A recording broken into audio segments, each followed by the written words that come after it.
Salve, rapaziada, olha só, mais um vídeo nesse canal, isso acontece às vezes mesmo. Hoje eu quero falar de algo que pode ajudar quem tem o hobby de escrever, ou é escritor assíduo, ou até mesmo já é autor. Vocês leram o título e ele não me deixa mentir, então vamos falar sobre como assistir filmes ou séries pode te ajudar a ser um escritor melhor. Mas Breno, quem é você pra me falar como escrever melhor? Bom, eu sou só uma voz atrás da tela, mas além disso, eu também sou escritor. Basicamente, eu escrevo desde criança, criava histórias bobinhas com personagens que eu gostava, algo que mais pra frente eu fui descobrir que se chamava fanfic.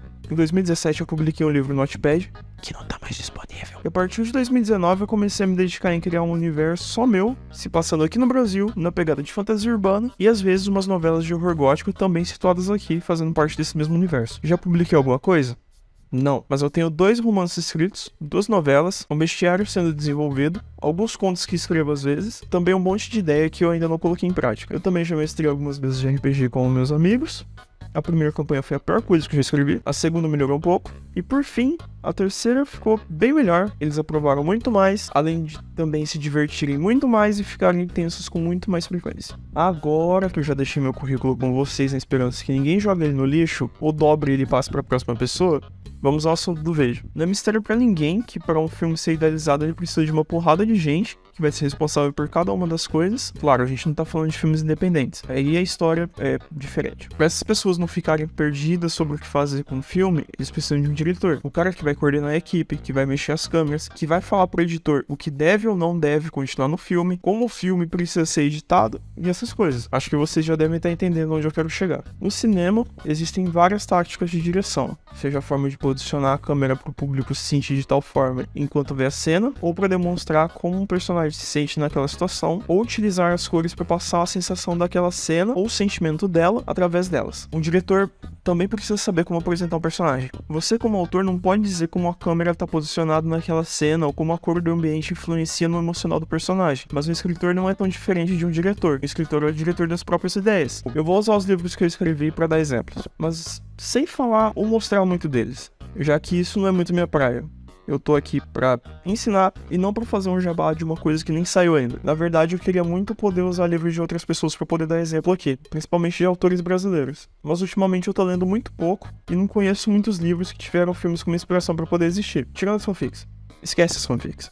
A gente não fala dela. Vamos começar do básico. Vamos falar sobre omitir informação e dar dicas durante a narrativa para que a reviravolta da obra faça sentido no final. Isso pode fazer com que o seu leitor se sinta muito satisfeito consigo mesmo por ter ido catando as coisinhas durante a obra e descoberto o mistério juntamente com o protagonista. Ou até mesmo fazer com que a cabeça dele tenha um mind blow por não ter percebido antes, mas ter entendido como tudo chegou onde chegou, pois todas as coisas estavam estrategicamente posicionadas lá. O exemplo de filme que posso dar que tem isso é O Sexto Sentido, do Shyamalan. O cara gosta de fazer plot twist, mas esse aqui é impecável. Quando você assiste pela primeira vez, sem saber de nada, o filme é uma coisa. Mas quando você reassiste, você percebe todos os detalhes que indicavam que o filme chegaria onde ele chegou. Tudo faz sentido, tudo se encaixa. Não tem nada mais idiota do que um plot twist tirado da bunda. Não tem nada mais frustrante do que você ler um livro ou ver um filme que tem um mistério no meio, ou sequer tem isso, pra chegar no final e o responsável pela obra queria meter um plot twist desnecessário que veio do além, só pra tentar chocar. Não, cara, só para. É tipo você fritar um ovo, quebrar a casca dele e sair um golfinho de dentro. Não faz o menor sentido. Tá bom, como eu posso evitar isso? Eu meio que já disse ali em cima, dê dicas durante a obra. Escolha o melhor tipo de narração que vai permitir você omitir informações dos seus leitores. Eu tenho um livro que tem um plot twist no final. Não é um puta plot twist, mas é um plot twist. Quem é mais atento já pega logo do começo do que se trata. Um dos meus betas acabou pegando de começo e o outro não. Abraço, Luana. Abraço, Jennifer. Esse livro em específico, eu utilizei a narração em primeira pessoa para isso. Mas não só a narração em primeira pessoa, como também a escrita epistolar, sabe? Aquela por diário. Assim eu podia escolher tudo que não fosse extremamente relevante para a trama, aquilo que as personagens normalmente fazem durante o dia, e me atentar a só as coisinhas mínimas que davam dica do que estava por vir. Mas você, como escritor, pode escolher o que mais se adequa. Uma narração em terceira pessoa, com um narrador observador. Aquele que só sabe as coisas que estão acontecendo naquele instante. Ele não sabe nada do que está acontecendo no exterior. Ou a primeira pessoa mais convencional mesmo. Vai de seu gosto. Agora falando sobre personagens. Uma vez eu ouvi que um bom diretor consegue apresentar tudo o que você precisa saber sobre o personagem dele em 2 minutos. Vou usar de exemplo o mesmo exemplo que eu vi sendo usado quando eu ouvi isso. O Jack Sparrow. Eu nunca assisti Piratas do Caribe, só pra deixar claro. Então eu não vou poder se detalhar com 100% de certeza o que o Jack Sparrow é, mas vocês vão pegar a ideia. Quando o Jack Sparrow aparece no primeiro filme, ele vem em um barco que tá afundando e em seguida sai andando como se nada tivesse acontecido. Isso diz bastante sobre o personagem pra gente, mesmo que você não conheça os papéis do Johnny Depp, que basicamente ele repetiu o mesmo personagem em todo o filme. Isso sem dizer uma simples linha de diálogo. A gente entende que ele é meio canastrão, que provavelmente não se deixa abalar por nada, que é meio desapegado das coisas, e ao mesmo tempo a gente vê que ele é respeitoso com os irmãos piratas dele. A maneira dele de andar demonstra que ele é um personagem excêntrico. Eu vi um vídeo um tempo atrás falando que essa era a maneira que os piratas andavam no barco quando as ondas estavam fortes para eles poderem evitar de ser lançados para os lados. Eu achei isso interessante. Isso tudo acontece em 1 minuto e alguns quebrados, e você já entende como é um personagem. Quando eu vou escrever, eu tento levar isso em consideração para a apresentação dos meus personagens. Não dá para contar quantos minutos uma pessoa vai levar para ler um parágrafo ou até mesmo uma página, mas eu tento fazer isso da forma mais sucinta possível, apresentando os pontos importantes daquele personagem, sendo com diálogos ou uma simples narração que não exponha muito sobre ele. Mais uma vez, usando exemplo de um livro meu, um dos primeiros romances que eu escrevi, o primeiro capítulo começa com uma garota chamando alguém para jogar vôlei com ela e um grupo de pessoas. O leitor instintivamente pode pensar que ela está se dirigindo ao nosso protagonista, mas não. Na verdade, ela tá conversando com 2 garotos que estão próximos do protagonista e do amigo dele. Ele já estabelece 2 coisas: eles não são bons em esportes e que são meio deslocados em relação aos colegas da escola. Entenderam meu ponto? Outro aspecto que dá pra explorar na narrativa é a construção de tensão na cena. Sabe quando você tá assistindo um filme de terror? A câmera vai acompanhando o personagem lentamente enquanto ele explora o cenário que tá supostamente vazio. Ele ouve alguns sons em volta dele, como se tivesse mais alguém junto. Olha em volta, buscando saber se realmente apareceu algum maníaco ali, ou alguma presença sobrenatural. Se vira mais uma vez pra frente, a trilha sonora para de tocar e o assassino ou fantasma aparece dando um susto no protagonista, e em consequência assustando você também. Que foi? Acharam que eu fosse colocar um jumpscare aqui pra assustar todo mundo? Não, eu nunca faria isso. Sabe por que essa suposta cena que a gente criou junto funciona? Porque a direção tomou o tempo dela pra construir a tensão, sendo pela trilha sonora ou pelo ambiente em si. Você, como público, sabe o risco que o protagonista está correndo. E até mesmo ele pode saber, mas nenhum dos dois sabe de onde o susto vai vir. Então, o que vocês conseguem tirar disso? Ok, eu farei isso. Por que, cardíaco? O que a gente consegue tirar disso é muito simples. Leva o seu tempo para construir a tensão da cena. Não precisa ser uma tensão para fazer o público ter um susto. Isso pode funcionar para qualquer coisa. Uma tensão de uma situação romântica, ou até mesmo de uma situação mais caliente, por exemplo.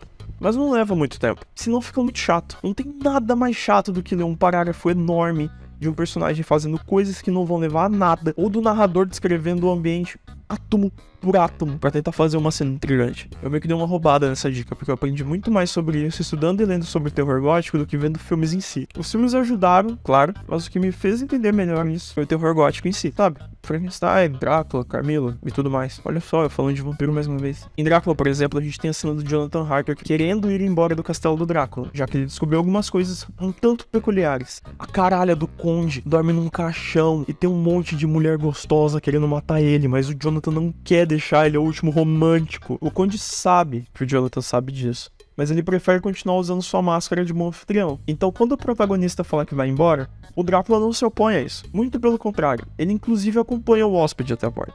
Pode deixar você, leitor, com uma pulga atrás da orelha, já que isso não devia estar acontecendo. Então você começa a se questionar o que o conde vai fazer, o que ele tá tramando. Lembra quando eu falei sobre os poderes dos vampiros clássicos? Não lembro? Então o vídeo tá aqui no card. Clica lá, vai lá dar uma olhada depois. Agora voltando pra cena, basicamente o conde comanda todos os lobos da região pra ficarem latindo, uivando, mordendo e arranhando a porta do castelo, enquanto insiste, da forma mais calma possível, que o Jonathan pode ir embora. Claro, isso também pode se aplicar em cenas românticas, como eu disse antes. Eu não sou lá muito chegado em livros de romance, mas alguns jovens adultos que eu li acabaram tendo uma cena ou outra, porque claro, o que eu mais lembro de cabeça é o primeiro beijo da Claire e do Jace em Cidade dos Ossos. A cena é construída bem o suficiente pra você esperar que aquilo aconteça, e ela leva o tempo dela pra acontecer. Cenas picantes, ela leva o seu tempo, constrói a tensão, faz o leitor ficar ansioso pra aquilo acontecer. Já puxando algum filme de cabeça e voltando pro tópico filmes, que é o tema desse vídeo, acho que a cena de The Perfection é um bom exemplo disso. Nela, as duas protagonistas se encaram pela primeira vez e você já sabe que vai vir algo daquilo e fica tipo, tem como vocês irem pro quarto logo? Eu tô meio que sobrando aqui, né? E pra fechar, já que minhas ideias acabaram, sim galera, criatividade tem limite. Eu pensei nesse vídeo porque é algo que eu utilizo, mas eu não pensei em tanta coisa pra colocar nele. Só as coisas que eu realmente utilizo. Use filmes de inspiração pra escrever seus livros. Não só isso, use eles de objeto de estudo. Falando mais uma vez sobre os meus livros, eu tive a ideia de escrever meu segundo romance depois de ter assistido Cursed, no bom e velho português, Amaldiçoados, do grandioso mestre do terror, o falecido Wes Craven. Cursed foi um filme que eu achei que tem uma premissa muito boa. Ele é interessante, engraçado, tem umas cenas muito boas de tensão, e também tem umas cenas muito nada a ver, tipo essa aqui do lobisomem mostrando o dedo do meio. Mas eu senti que faltava alguma coisa ali na trama do filme, então eu decidi utilizar o filme como inspiração. Sim, inspiração. Eu não copiei ele, eu não parodiei ele, eu só peguei uma parte da premissa que me chamou a atenção e eu achei interessante, e resolvi explorar da forma que eu achava que ficaria mais interessante pra mim. Com o tempo, assim como os livros fazem quando você escreve eles, ele foi tomando vida própria. Não era mais um livro que eu decidi escrever porque eu assisti ao filme trash de lobisomem. Não. Era uma obra completamente diferente, já que meus personagens eram diferentes, tinham tomado caminhos diferentes e decisões diferentes. A trama, embora parecida, levava para pontos diferentes, e ela funcionava da própria maneira, com as minhas regras e não com as regras do filme. Outro exemplo que posso dar é que utilizei algumas características de Halloween de 1978, do grandioso mestre do terror, John Carpenter, ou para os mais chegados, João Carpinteiro. O Halloween original é um dos meus filmes favoritos, então eu resolvi utilizar as características do personagem Michael Myers para poder escrever um dos meus personagens, uma das minhas novelas.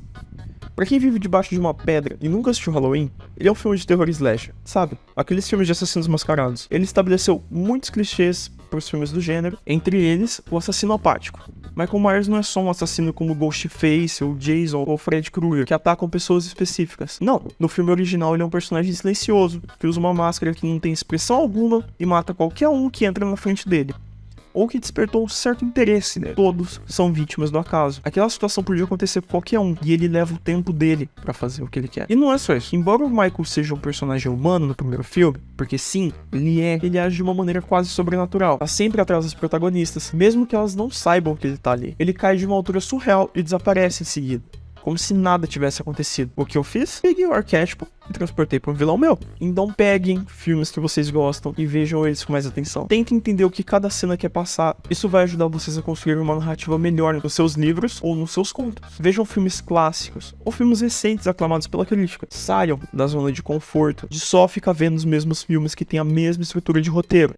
Sim, eu tô olhando pra você, Marvel. Não só isso, caso você não seja muito do tipo de pessoa que vê filmes, faça isso com as séries que você vê, ou até mesmo com as animações que você assiste, pra melhorar ainda mais. Quando você terminar de ver um filme, ou uma série, ou qualquer outra coisa, pode ser até um documentário, escreve o que você achou, o que você gostou, o que você não gostou, o que podia melhorar naquilo, sabe? Como se fosse uma crítica mesmo. Seu senso crítico vai aumentar muito com isso. Você vai conseguir compreender melhor o que você escreve, aprender a passar a ideia que você teve de uma forma muito mais fácil para o público, leitor, e claro, saber cortar os excessos que seu livro possa vir a ter. Um bom escritor é aquele que consegue entender onde ele errou, onde ele tá errando, saber o que tá sobrando na obra e tentar melhorar em uma próxima revisão ou até mesmo no próximo livro. E claro, ser aberto a receber críticas, mas as construtivas, o resto você ignora. Por hoje é isso. Eu espero que esse vídeo tenha ajudado e dado uma luz aí pra quem precisar de uma ajuda na escrita. É estranho, eu sinto que a comunidade de escritores aqui no Brasil é um pouco desunida. Conheço algumas pessoas que estão sempre recomendando outras, mas quase nunca vejo eles interagindo entre si. Então eu quis fazer esse vídeo pra ajudar. Sei lá, vai clicar no seu follow aí, você tá escrevendo seu livro. Isso te ajuda de alguma forma. Então, até a próxima.